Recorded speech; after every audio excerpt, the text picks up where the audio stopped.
Ok, boa noite mais uma vez, graça e paz a todos.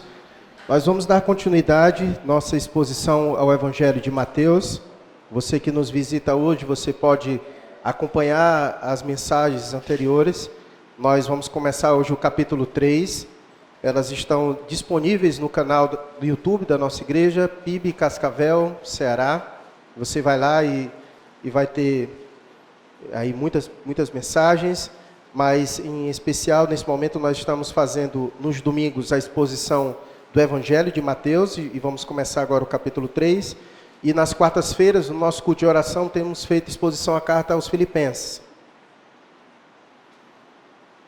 Então, hoje nós vamos começar o capítulo 3, vamos hoje só do 1 até o verso 10. Hoje nós vamos do verso 1 ao verso 10. Ok? Todos encontraram? Podemos ler? Vai nos dizer assim a bendita palavra de Deus. Naqueles dias, apareceu João Batista, pregando no deserto da Judéia, e dizia: arrependei-vos, porque está próximo o reino dos céus. Porque este é o referido por intermédio do profeta Isaías. Voz do que clama no deserto: preparai o caminho do Senhor, endireitai as suas veredas. Usava João vestes de pelos de camelo e um cinto de couro. A sua alimentação eram gafanhotos e mel silvestre. Então saíam a ter com ele Jerusalém, toda a Judéia e toda a circunvizinhança do Jordão, e eram por ele batizados no rio Jordão, confessando os seus pecados. Vendo ele, porém, que muitos fariseus e saduceus vinham ao batismo, disse-lhes: raça de víboras, quem vos induziu a fugir da ira vindoura? Produzi, pois, frutos dignos de arrependimento, e não comeceis a dizer entre vós mesmos: temos por pai Abraão, porque eu vos afirmo que destas pedras Deus pode suscitar filhos a Abraão. Já está posto o machado à raiz das árvores. Toda árvore, pois, que não produz bom fruto, é cortada e lançada ao fogo. Vamos orar mais uma vez. Pai, rendemos ao Senhor graças, em especial por esse momento em que aqui estamos reunidos como teu povo, adorando ao Senhor, e agora com temor e reverência a tua palavra, acreditando que as Escrituras, a palavra do Senhor, é o cetro pelo qual o Senhor governa a tua igreja e também as nossas vidas. Fala, Deus, poderosamente aos nossos corações. Não permita com que a nossa mente se pegue vagando para além deste lugar, nas preocupações do porvir, mas que possamos neste momento absorver tudo quanto o Senhor deseja nos instruir. Que o nosso coração, que é desesperadamente corrupto, seja influenciado pelo teu Espírito de maneira a acolher a tua palavra com mansidão.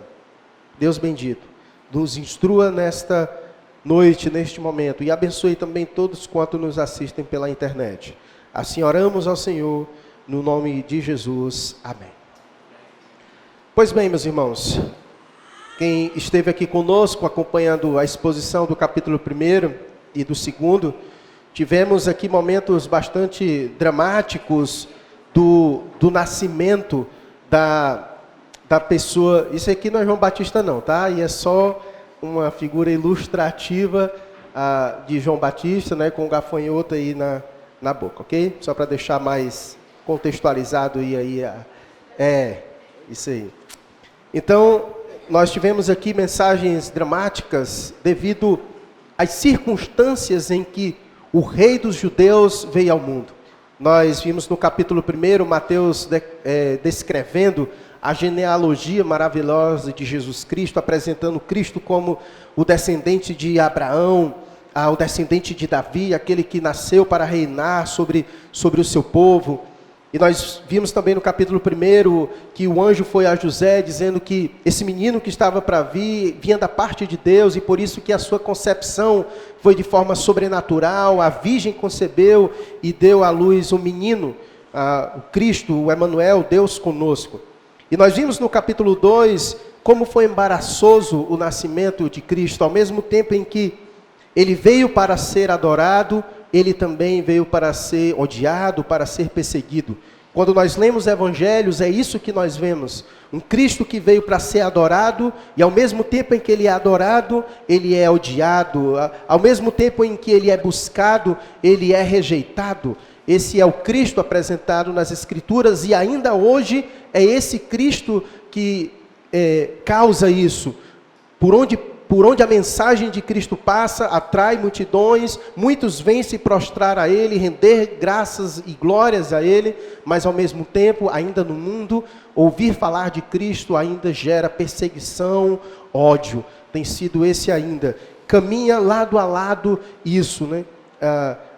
De Cristo, um Cristo que é adorado e um Cristo que é perseguido. E nós vimos isso no capítulo 2, em que os magos vieram à presença de Jesus e o adoraram, enquanto o rei Herodes tentou matá-lo e fez aquela faxina, aquela chacina grande que nós vimos, onde ele mandou matar diversas crianças na tentativa de matar o menino que nasceu, rei dos judeus, ok? Então o capítulo 3, ele inicia dizendo, naqueles dias, e se nós não tivermos cuidado, como a gente vem fazendo a leitura do capítulo 1 e no capítulo 2, nós iremos então pressupor que naqueles dias, nos dias em que Jesus nasceu, em que ainda tudo está acontecendo. Muitas vezes, na nossa leitura, a gente pode passar a vista assim, e como a gente vem fazendo a leitura do capítulo 1 e capítulo 2, chega no capítulo 3, a gente continua. Mas, naqueles dias, houve-se aí um intervalo gigantesco, de pelo menos mais de 30 anos, certo? Nós tivemos aí o momento de falar sobre o capítulo 1 e 2, sobre o nascimento de Jesus, e agora, a partir do capítulo 3, vai ser narrado o início do ministério de Jesus Cristo. Então a Bíblia, ela faz um silêncio, ela não nos traz informações sobre como foi a infância de Jesus, o que aconteceu, a sua adolescência, a sua juventude. Nós não temos nenhum registro inspirado da parte de Deus que nos traga informações sobre isso. Houve-se um silêncio da parte de Deus, certo? Nós não conseguimos ter nenhuma notícia e não foi registrado nada acerca do que aconteceu com Jesus nesse período, certo? Então, a partir de agora, naqueles dias, o autor, ele quer, na verdade, propor que os últimos dias, os últimos momentos de Jesus Cristo, nós aprendemos, quando começamos a exposição do Evangelho de Mateus, que os Evangelhos, eles em si mesmos, eles têm uma característica. Eles, em sua totalidade, eles narram praticamente a última semana de vida de Jesus Cristo. Nós podemos dizer que os evangelhos, cerca de 60% a 70% da narrativa dos evangelhos é a última semana de vida de Jesus Cristo. E pouco vai falar sobre a sua infância, como aqui a gente viu, e algumas outras partes um pouco anterior à última semana em que ali ele é crucificado, certo? Então, quando o texto começa dizendo naqueles dias, não é aqueles dias em que ele nasceu, mas é os dias em que ele chegou o momento agora de iniciar o seu ministério.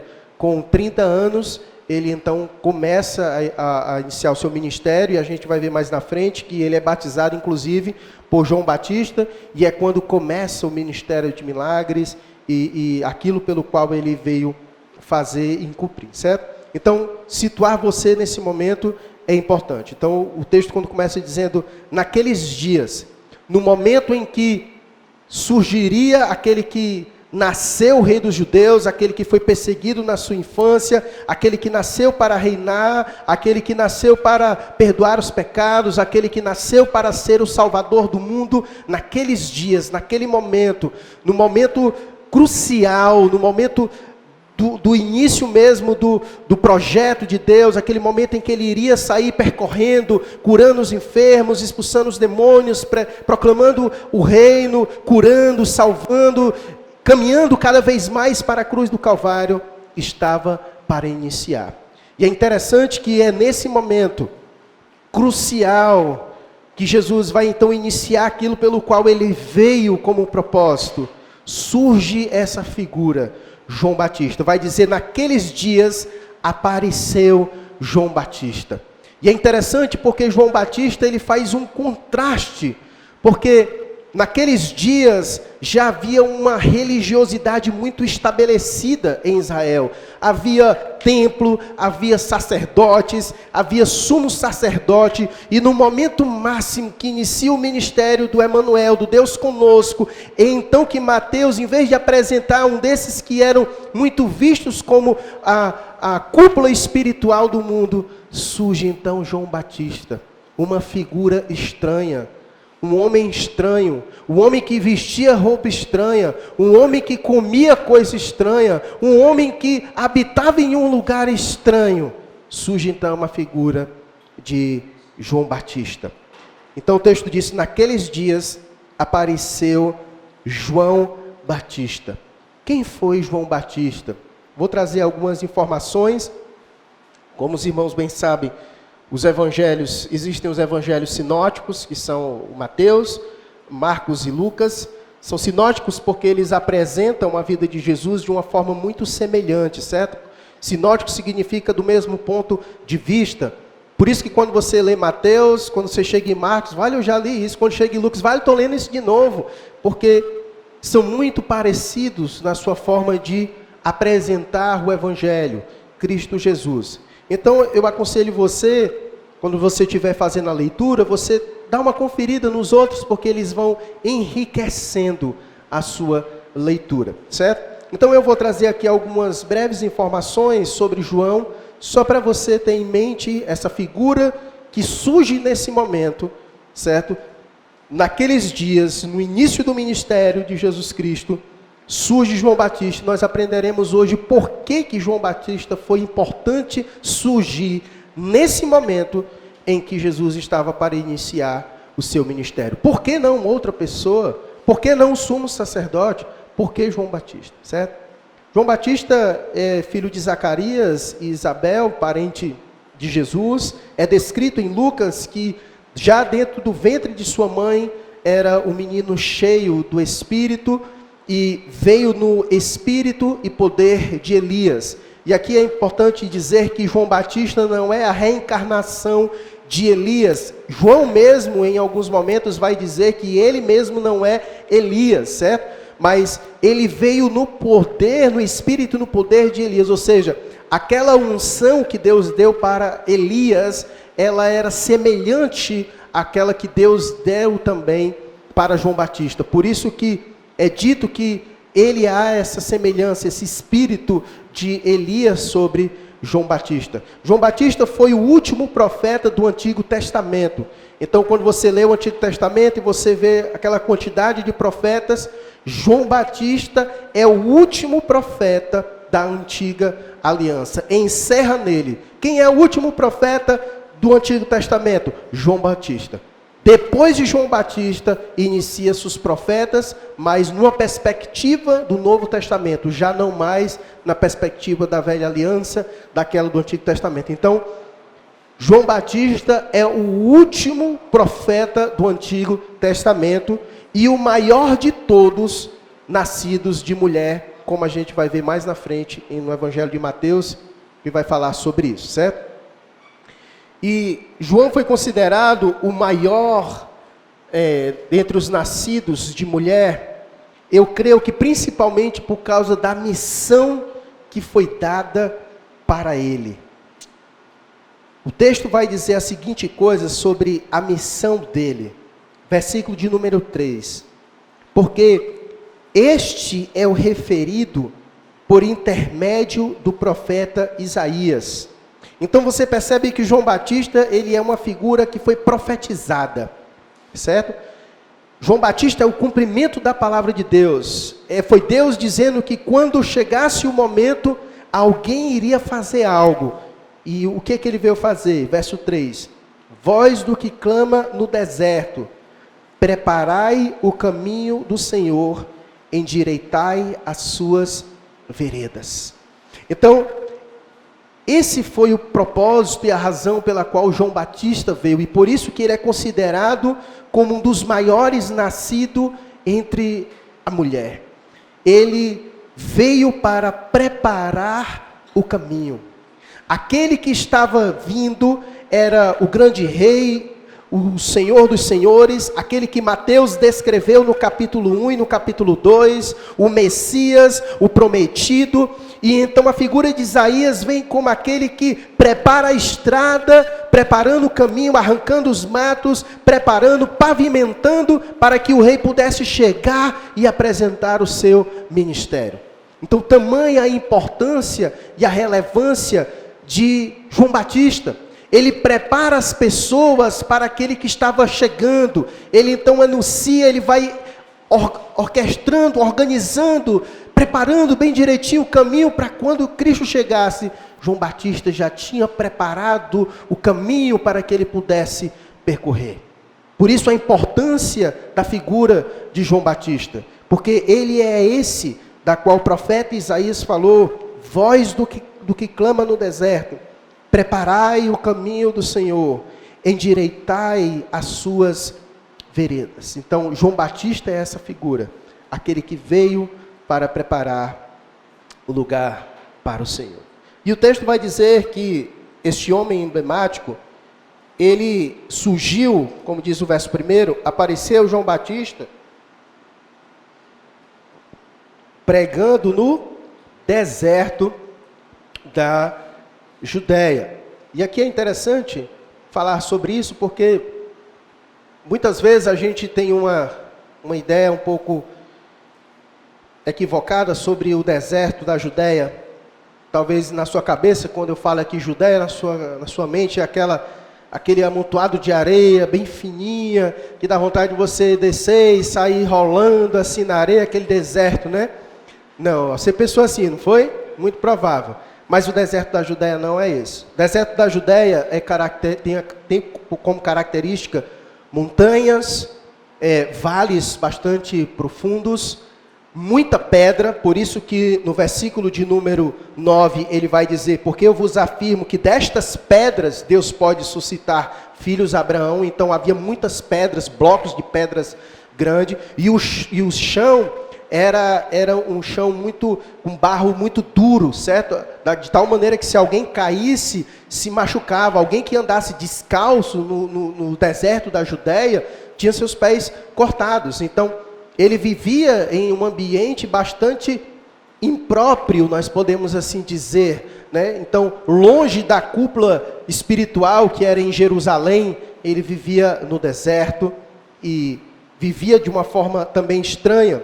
Como o texto vai dizer no versículo de número 4, que usava João vestes de pelos de camelo e um cinto de couro. A sua alimentação eram gafanhotos e mel silvestre. Então você tente imaginar a figura de João Batista, um homem que vivia em um território estranho, que não era um lugar onde as pessoas gostavam de passear. Era o deserto da Judéia, não era um lugar que certamente atraía as pessoas, porque era um lugar, como eu disse, bastante complicado, até inclusive de se locomover.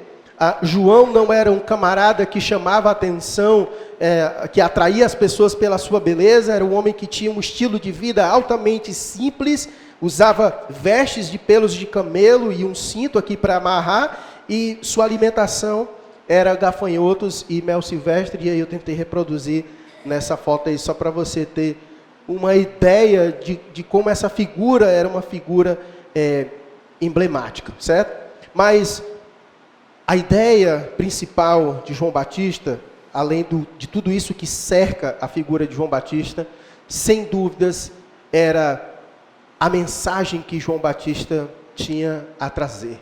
Como foi que João Batista, então, preparou o caminho para o Senhor? Como foi que ele preparou o caminho para que Jesus Cristo, então, pudesse chegar e iniciar o seu ministério? Vejamos o versículo de número 1 e 2 de novo.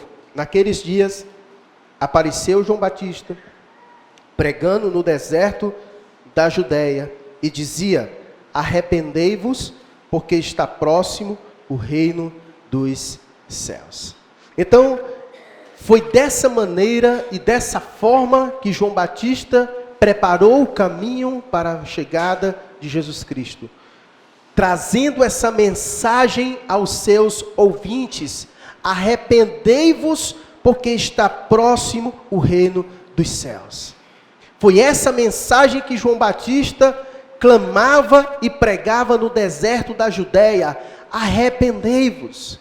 E aí você para pensar um pouco, desde o último profeta que nós temos, Malaquias, escrito no Antigo Testamento, desde Malaquias até João Batista, houve um silêncio de 400 anos.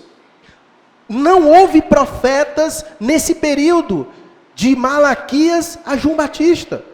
Deus simplesmente resolveu ficar em silêncio. E nesse momento Deus rompe o silêncio, usando a vida de João Batista, e aquele silêncio que o Senhor rompeu, a mensagem era: arrependei-vos.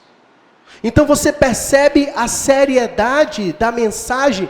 Deus rompeu com o silêncio de 400 anos, e agora quando Deus traz alguma coisa ao povo, a coisa que Deus traz aos ouvidos das pessoas através de João Batista é: arrependei-vos. Essa mensagem é a mensagem central. Foi dessa maneira que João Batista preparou o caminho para o Senhor. É uma mensagem dura, é verdade. Talvez alguém pudesse dizer: mas Senhor, o Senhor passou 400 anos sem falar nada, e quando resolve dizer, vem logo com uma mensagem dessa. Não tinha uma, pelo menos, para ir preparando a gente para uma lapada dessa? Não, ele já começou o seu ministério, João Batista, preparando o caminho para o Senhor. E o tema, o foco central era esse: arrependei-vos. Arrependei-vos. E eu acho interessante porque essa mensagem não foi criada por João Batista. Essa mensagem é a mensagem que a gente vê os profetas usando. É o Senhor usando os profetas para chamar Israel ao arrependimento.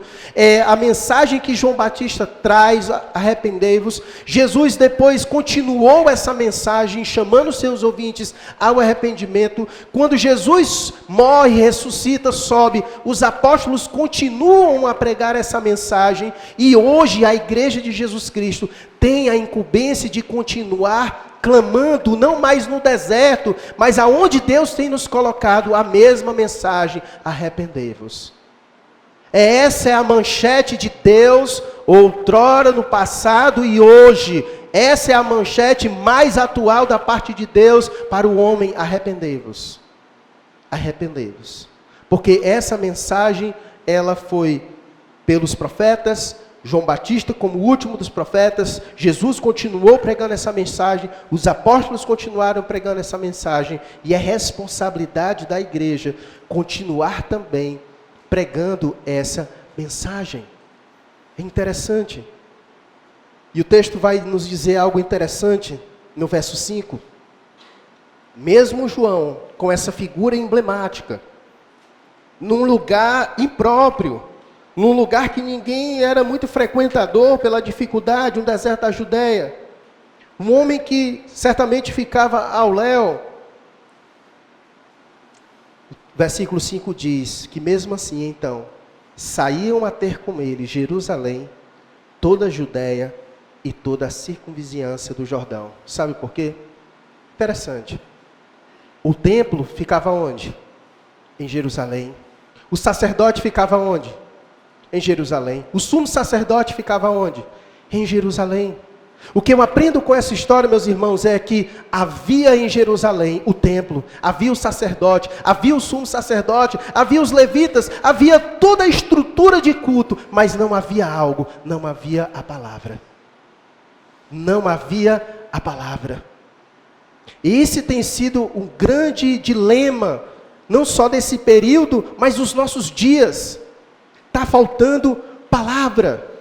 E as pessoas saíam a ter com João Batista porque encontravam em João Batista a palavra que vinha da parte de Deus. Ainda que fosse uma mensagem dura de ser ouvida, mas era a mensagem que vinha da parte de Deus. E eles saíam para ter com João Batista, saíam de Jerusalém, saíam do templo para o deserto da Judéia para ouvir a palavra. Para ouvir a palavra. Mais importante do que o templo, mais importante do que aqueles que ministram no templo, mais mais importante do que aquele que é a figura como líder espiritual, mais importante do que tudo isso é a palavra. Se tem templo, se tem pessoas servindo, se tem líderes espirituais, mas se não tem a palavra, então não tem nada. Então não tem nada. A palavra, ela é principal, ela é fundamental. Já expliquei isso e vou explicar de novo. O púlpito está no centro deste lugar, trazendo uma mensagem. Por que ele não está aqui? Por que ele não fica ali? Por que ele fica no meio da igreja? Para mostrar o que é central para essa igreja. É a palavra, é o que sai daqui. Porque o que é central é a palavra. Porque é por meio da palavra que Deus fala conosco. É por meio da palavra que Deus fala conosco. E chega a ser até um emblemático. Porque João estava no deserto. E no deserto você traz a figura de algo que é seco, sem vida. Mas era no lugar seco, sem vida, que brotava vida através da palavra de Deus. Porque é a palavra de Deus que gera vida aos nossos corações. É a palavra de Deus que traz vida àqueles que estão mortos. É a palavra de Deus. Ela é alimento. Como vai dizer as Escrituras, assim como a coça anseia pelas águas, é a nossa alma, tem sede de Deus pela sua palavra. A palavra de Deus é central. Em Jerusalém havia templo. Havia sacerdotes, havia sumos sacerdotes, havia toda uma liturgia de culto, mas faltava o principal, não tinha palavra. Por isso um detalhe muito importante, quando nós vamos escolher uma igreja para frequentar, analise a palavra. Analise a palavra. Em muitos lugares há muita performance, há muito entretenimento, mas há pouca palavra. E aí acontece o inverso. Acaba que o deserto entra dentro do templo, porque falta palavra, aquilo que traz vida, aquilo que aquece os nossos corações, aquilo que alimenta a nossa alma. E João Batista, então, depois de um tempo de silêncio, Deus quebra esse silêncio, usando a figura de João Batista, chamando as pessoas ao arrependimento. Pergunta, o que é o arrependimento? João disse, arrependei-vos. O que é se arrepender? Se arrepender significa você mudar o curso da sua vida. Todos nós nascemos com uma direção. A Bíblia diz que todo ser humano nasce destituído da glória de Deus. Todos pecaram. E pecar significa errar o alvo. Nós já nascemos errantes, porque somos pecadores. Então nós já nascemos num caminho desviado. Como as Escrituras vai dizer que o Senhor nos encontrou como ovelhas desgarradas, sem pastor, perdidos no nosso próprio caminho. Então, arrepender significa mudar de direção. É quando você reconhece que você está no caminho errado e que se você continuar nesse caminho errado, você vai continuar perdido e que o final dessa perdição leva à condenação. Então, o que João está querendo dizer para os seus ouvintes naquele presente momento, uma nação que estava esperando o Messias chegar, então ele vem preparar o caminho, ele vem dizendo, vocês estão esperando o Messias? Vocês estão aguardando a profecia se cumprir? Pois ele está chegando. E para vocês recebê-lo, para que ele possa receber vocês, vocês precisam mudar. Vocês precisam se arrepender. Porque se vocês continuarem do jeito que estão, ele não vai vir para acolher vocês, ele vai vir para condenar vocês. Por isso que a mensagem dele foi essa, preparando o caminho, arrependam-se. A nação de Israel estava esperando o Messias. Estão esperando o Messias, pois se arrependam. Se arrependam logo, porque ele está vindo. O Messias está próximo, como ele disse, porque o reino de Deus está próximo. O reino dos céus, está próximo. Então, cheguem, arrependam-se. Era essa a mensagem de João Batista para os seus ouvintes. E o porquê traz a razão. Ele diz: arrependei-vos. O porquê é a razão. Porque está próximo o reino dos céus. Aquele que vem é rei, aquele que vem é santo, aquele que vem é Senhor, aquele que vem é o justo juiz, aquele que vem traz consigo o reino dos céus. E aqui, quando você for ler alguns evangelhos, você vai ver a diferença de reino dos céus para reino de Deus. Querem dizer a mesma coisa.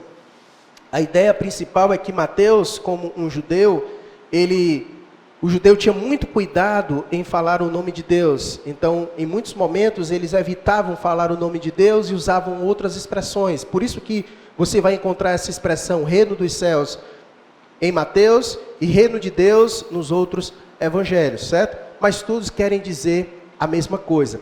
A chegada de Cristo Jesus, ele veio, ele já é o rei. Então, quando Jesus chegou, ele foi instaurando, trazendo elementos do reino de Deus cada vez mais para cá. Então, isso é trazer o reino. Quando a gente ora a Deus, a oração do Pai Nosso é isso, que venha o teu reino. E nós aguardamos o momento em que o rei vai voltar no futuro, e quando ele voltar, as Escrituras dizem que ele vai trazer o seu reino visível aqui sobre essa terra. Então, aos poucos, o Senhor vai trazendo o seu reino, o exercício da sua soberania por completo no mundo em que ele criou, em que ele estabeleceu. Então, João Batista vai chamando os seus ouvintes a isso. Ele está vindo. E a forma de vocês estarem preparados para recebê-lo é arrependendo-se. Arrependendo-se. Esse é o caminho que o ser humano tem para encontrar Jesus Cristo, é através do arrependimento. Ninguém consegue encontrar Jesus Cristo se não for pelo caminho do arrependimento. Essa é a forma de preparação para encontrar com o Senhor.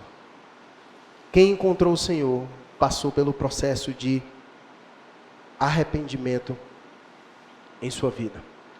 Eu sei que essa mensagem de João Batista é uma mensagem que talvez não atrai muito, não chama muito a atenção. Hoje em dia está muito na moda pregar mensagens que agrada o ego do indivíduo, né, essas coisas todas. E muitas vezes há um preço por pregarmos a verdade. Nós veremos que essas verdades, elas são difíceis de ouvir. E João Batista é a prova disso, ele sabia bem disso. Todos nós sabemos e veremos que João Batista foi degolado por pregar justamente a verdade.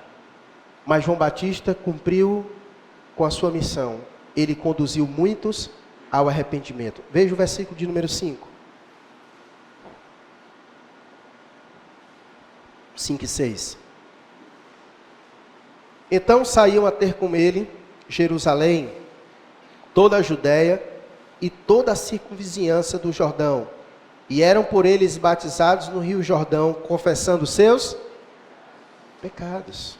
Confessando os seus pecados. É interessante. Onde a verdade é pregada, Deus sempre enviará os seus eleitos. E aqui o texto é dito que muitos eram batizados no rio Jordão, confessando os seus pecados.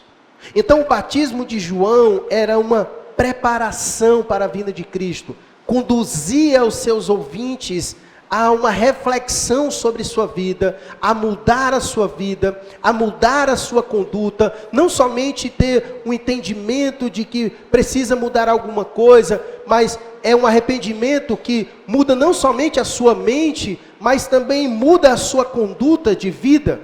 De maneira que você caminhava para cá e quem lhe vê agora vê você caminhando em uma outra direção. Porque é não somente uma mudança de mente, a metanoia, mas é uma mudança por completo do indivíduo, certo? Ele vê as coisas diferente, ele mudou, ele pegou um outro caminho, um caminho agora que agrada a Deus, que foi direcionado por Deus, certo? Então, o texto, quando nós lemos, nós vemos que essa mensagem, ela foi direcionada aos seus ouvintes, e muitos iam até João Batista, muitos de Jerusalém, toda a Judéia, toda a circunvizinhança, e eram por ele batizados no Rio Jordão, confessando os seus pecados. E aqui a gente traz uma lição preciosa do versículo 6, que o verdadeiro arrependimento, ele é seguido por confissão de pecados. Um verdadeiro arrependimento é seguido por confissão de pecados, ou seja, abandono de pecado. É impossível alguém dizer assim, eu me arrependi, e ele continuar o mesmo. Porque quem realmente passou pelo processo de arrependimento, esse passa pelo processo de confissão de pecados, do abandono do seu pecado. Por isso que o verdadeiro arrependimento é seguido por confissão de pecados, por abandono. Por isso que o texto diz que muitos eram por ele batizados, confessando os seus pecados. João Batista pregou, arrependei-vos. E aqueles que chegaram arrependidos, eles fizeram o quê? Confessaram os seus pecados. Ou seja, eles abandonaram os seus pecados. E então eles pegaram um outro caminho. Certo? Eles pegaram um outro caminho. Eles reconheceram isso e mudaram o seu caminho. Certo? O versículo 7 é interessante. O verso 7 diz assim: vendo ele, porém, que muitos fariseus e saduceus vinham ao batismo, disse-lhes: raça de víboras, quem vos induziu a fugir da ira vindoura? O verso 7 é um contraste do que se seguiu. Alguns vieram a João não para confessar os seus pecados, como muitos vieram a João, como o texto diz no verso 5, muitos vieram, foram batizados por ele e confessaram os seus pecados. Mas também é descrito, não somente aqui em Mateus, mas nos outros evangelhos também, que houveram alguns que vieram a João, mas não porque foram tocados pela palavra do arrependimento, não porque confessaram os seus pecados, não porque abandonaram suas práticas pecaminosas, mas foram a João para alimentar ainda mais a sua vida religiosa e espiritual fingidas. Por isso que o texto diz, fariseus e saduceus. Os fariseus e os saduceus, nós podemos dizer que era ali a cúpula que formava toda a liderança espiritual de Israel. E a própria palavra fariseu, ela já tem o seu significado. Dizer que é alguém fariseu, você liga a ideia de hipócrita, alguém que é fingido, alguém que atua, alguém que é ator, alguém que diz uma coisa, mas vive outra. Então esses líderes religiosos em Israel, eles tinham essa postura. Eles fingiam ser uma coisa que eles não eram. Então eles foram a João não porque estavam arrependidos, não porque queriam abandonar a sua vida de mentira, de fingimento e realmente queriam viver para Deus, não. Eles foram a João porque eles acreditavam que serem batizados por João os tornaria ainda mais espiritual.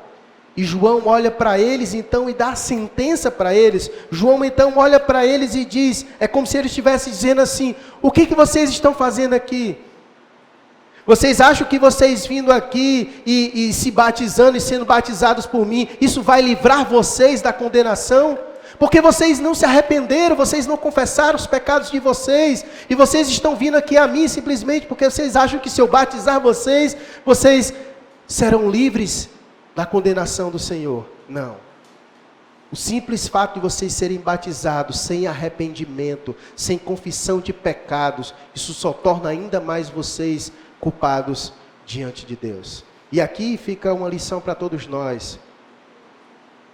Atos religiosos sem o verdadeiro entendimento e a essência da coisa só nos torna ainda mais vazios. Você não se torna um cristão simplesmente porque você é batizado. Se você não tiver se arrependido de verdade, você só se molhou e nada mais. E nada mais. Se de repente em um momento de culto você levantou a mão e foi ali na frente e oraram por você, mas se não houve um arrependimento verdadeiro, um abandono de pecado, uma mudança de vida, só oraram por você e nada mais. Então nós precisamos ter cuidado com atos, muitas vezes religiosos, que se forem desprovidos da verdadeira espiritualidade, só vai nos tornar ainda mais vazios. Vazios. E esses líderes religiosos eram assim, e eles foram em João com essa pretensão. Não porque estavam verdadeiramente arrependidos diante de Deus, mas porque queriam alimentar ainda mais a sua vida religiosa e espiritual fingida. E por isso João foi duro com eles. E por isso João foi duro, chamou de raça de víboras. Os chamou de raça de víboras, ou seja, eles têm veneno. A sua boca produz veneno. E nós aprendemos hoje na escola bíblica que de manhãzinha, que o homem convertido, quem nasce de novo, quem passou pelo processo de novo nascimento, quem vestiu as vestes novas, quem abandonou a velha roupa e vestiu a nova roupa, esse que é uma nova criatura em Cristo, o seu linguajar muda. Tiago vai falar sobre isso. E esses homens eram a prova de que eles não tinham nascido de novo. Esses homens eram a prova de que eles não tinham passado pelo arrependimento, porque a sua boca produzia veneno mortífero para as outras pessoas. Quando o Senhor for o Senhor do nosso coração, nós saberemos através dos nossos lábios. Deus não pode ser o Senhor do nosso coração se Ele não for o Senhor dos nossos lábios. Quando Ele reinar no nosso coração, Ele reinará nos nossos lábios. E é por isso que pela boca a gente sabe muita coisa. Porque Jesus disse que a boca fala do que o coração está cheio. Então quando alguém diz assim, não, só Deus para conhecer meu coração, mentira. Quando você falar, eu sei o que tem no seu coração, porque a Bíblia diz que a boca fala o que o coração está cheio. E por isso o João Batista olhou para ele e disse, raça de víboras, são isso que vocês são. E João os sentenciou, se não mudarem as suas vidas, vocês não escaparão do juízo final. Olha o que ele diz, raça de víbora, quem vos induziu a fugir da ira vindoura? Quem disse para vocês que vocês escaparão? Quem disse isso para vocês? Quem alimentou essa falsa esperança para vocês? Então perceba que na verdade a sinceridade de João Batista era essencial para eles. Talvez aqueles líderes religiosos não fossem confrontados. Talvez as pessoas que lá estivessem só passassem a mão na cabeça deles e os elogiassem. Mas João Batista estava sendo sincero com eles. João Batista estava pregando a verdade, dizendo, olha, se vocês não mudarem a vida de vocês, vocês não escaparão do juízo final de Deus. João Batista ali mais uma vez estava sendo usado por Deus para dar a chance àqueles homens de mudarem a sua vida. De pararem com aquela vida fingida. Porque eles não conseguiam fingir nem para João Batista, quanto mais para Deus. Quanto mais para Deus. O caminho que João oferece a esse céu do versículo de número 8. Ele diz, produzir, pois, frutos dignos de arrependimento. Irmãos, Jesus falou que nós conhecemos a árvore pelo seu fruto. Meus irmãos, quem de fato se arrependeu, quem de fato nasceu de novo, quem de fato ama com Deus, isso é testificado pela sua vida. Esse negócio de crente 007 que só Deus sabe, não existe. Não, só eu e Deus, Deus sabe. Não, meu irmão, todo mundo sabe. É só olhar para a sua vida. Porque a Bíblia diz que o arrependimento verdadeiro, ele não somente produz confissão de pecados, mas também abandono e transformação de vida. E isso é fruto. E isso é fruto. É a parábola da semente, daquela que cai em terra ruim, nada produz. Mas a semente que cai em terra boa é aquela que produz frutos. Frutos, certo? Por isso que a gente conhece a árvore pelo seu fruto. Isso é importante, certo? Então, É através disso que João julga, através dos frutos. João olhou para os frutos que aqueles homens produzem e disse: vocês estão perdidos. Vocês precisam se arrepender. Vocês precisam mudar a vida de vocês. Foi através dos frutos que João olhou para eles: vocês são raça de víboras. Através dos frutos. E isso é julgar. Esse negócio de que só Deus me julga, talvez você não parou para refletir sobre isso. Porque se realmente Deus for nos julgar, coitado de nós. Coitado de nós, certo? Julgar não é condenar. Julgar é quando você vê uma coisa e você diz: isso é verdade ou mentira? Isso é fingido ou isso é verdade? E você fala com base naquilo que é verdade absoluta, certo? É alguém que diz assim: não, eu sou crente, mas está com um litro de cachaça na mão, morre de bebo. Por que você não vai acreditar nisso? Porque você está testificando. Os frutos da vida dele não condiz com o que ele é.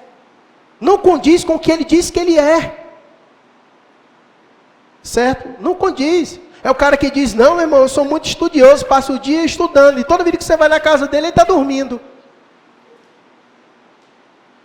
Não, meu irmão, eu sou trabalhador. E toda vida que você chega perto do camarada, ele está de braço cruzado. Os frutos testificam ao nosso respeito. Certo? Os frutos testificam ao nosso respeito. Então o que João estava dizendo para eles era o seguinte: se de fato vocês são de Deus, cadê os frutos? Cadê os frutos? Porque a gente conhece a árvore pelo seu fruto. Produzam, pois, frutos dignos de arrependimento. Porque quem se arrependeu, produz frutos de quem se arrependeu. Dignos de arrependimento. E a vida de vocês não apresenta esses frutos de quem se arrependeu. Muito pelo contrário. João quer dizer para eles que a vida deles continua demonstrando frutos de alguém que não se arrependeu. De alguém que não se arrependeu. E isso aqui é uma lição preciosa para nós. Não caia no conto. Nem todo mundo que diz que é crente é crente. Veja os frutos dignos de arrependimento, pelo amor de Deus. Pelo amor de Deus. Principalmente você que está solteiro, que fica procurando gente para namorar. Não, mas ele disse que é crente. Veja os frutos de arrependimento. Veja os frutos de arrependimento para saber se é crente mesmo. Porque não é só dizer que é crente e ir para a igreja não, meu irmão. Porque olha o que eles vão usar como argumento. João vai combater o argumento dele. E não comeceis a dizer entre vós mesmos: temos por pai Abraão. Ou seja, o simples fato deles serem descendentes de Abraão, eles já achavam que eles já estavam eleitos. Certo? Eles acreditavam que já eram eleitos de Deus pelo simples fato de serem descendentes de Abraão. Ou seja, esses falsos religiosos acreditavam que não necessitavam de arrependimento por causa da sua hereditariedade. Aprenda uma coisa: vida com Deus não é passada de pai para filho. Filho de crente, crente não é. Talvez seja cretino, mas crente não é. Não funciona desse jeito. Cada indivíduo precisa conduzir a sua vida diante de Deus. O que os pais podem fazer é apontar o caminho. O que os pais precisam fazer é o que João Batista fez. É dizer para os seus filhos: arrependam-se. Arrependam-se. É conduzir os seus filhos ao arrependimento. E se eles não se arrependerem, nada feito. Independente deles serem seus filhos, independente de ser meu filho que é pastor, não importa. Não importa. Judas foi apóstolo de Jesus Cristo e não se arrependeu. Não importa o cargo, não importa a sua familiaridade, a sua hereditariedade, não importa. O que importa é ter passado de fato pelo arrependimento verdadeiro e genuíno que produz frutos dignos de arrependimento. E era isso que João Batista estava querendo dizer para eles. E se você vê em João capítulo 8, eles tiveram uma grande discussão com Jesus por causa disso. Inclusive eles pegaram pedras para atirar em Jesus, porque eles disseram que eram filhos de Deus porque eram descendentes de Abraão. Mas isso não tem nada a ver. E inclusive Jesus vai dizer assim: pois se vocês são filhos de Abraão, pratiquem as obras de Abraão, porque nem isso vocês praticam. Cadê a fé de Abraão? Em vocês nem isso tem. Então, simples fatos de vocês serem descendentes de Abraão, isso não quer dizer nada. E por isso João vai dizer para eles: e não comeceis a dizer entre vós mesmos, não, nós temos por pai Abraão, que isso não tem nada a ver. Isso não livra vocês da ira vindoura. Isso não livra vocês da ira vindoura, se não produzir frutos dignos de arrependimento, nada feito. E por isso que ele conclui dizendo no verso 10 assim: já está posto o machado à raiz das árvores. Toda árvore, pois, que não produz bom fruto, é cortada e lançada aonde? Aonde? Você acha que esse fogo é o quê? Você acha que esse fogo é o quê? É uma saunazinha, é para você curtir lá? Não é não. O fogo é o inferno mesmo. O fogo é o inferno mesmo. Rapaz, esse João Batista é o cão mesmo, né? O cara passou um bocado de tempo, Deus sem falar, e levanta logo um homem desse, para pregar uma mensagem dessa e dizer que quem não se arrepender vai para o inferno. É isso mesmo. Deus passou 400 anos em silêncio e levantou João Batista no meio do deserto da Judéia, chamando o povo a arrependimento e dizendo que quem não se arrepender vai ser lançado no fogo. Essa é a mensagem de Deus. Essa é a mensagem central. Essa é a mensagem mais importante para todo homem em todo mundo. Porque se ele não se arrepender, o fim dele será esse, o de todos. Será lançado no fogo, porque o texto diz que o machado já está posto à raiz. Toda árvore, pois que não produz bom fruto, é cortada e lançada ao fogo. É cortada e lançada ao fogo. Isso deve gerar reflexões nos ouvintes. É olhar para a sua vida, analisar se há frutos dignos de arrependimento. E caso não haja, arrepender-se enquanto é tempo na presença do Senhor. Coloca o último slide aí, por favor. Marcos, capítulo 1, verso 4. É dito assim: assim surgiu João, batizando no deserto e pregando batismo para o perdão dos pecados. A vinda do reino de Deus exige arrependimento ou traz julgamento. O arrependimento tem de ser genuíno, e se quisermos escapar da ira futura, então todo o nosso estilo de vida tem de estar em harmonia com o nosso arrependimento oral. Arrependimento é muito mais do que dizer que se arrependeu, mas é demonstrar frutos dignos na vida. Aquele que de fato se arrependeu é aquele que a sua vida vai dizer tal coisa, tal coisa. Então a mensagem de Deus nessa noite para todos nós é a mesma que João Batista trouxe: arrependei-vos, porque está próximo o reino dos céus. Vamos orar e fazer essa reflexão sobre nossa vida?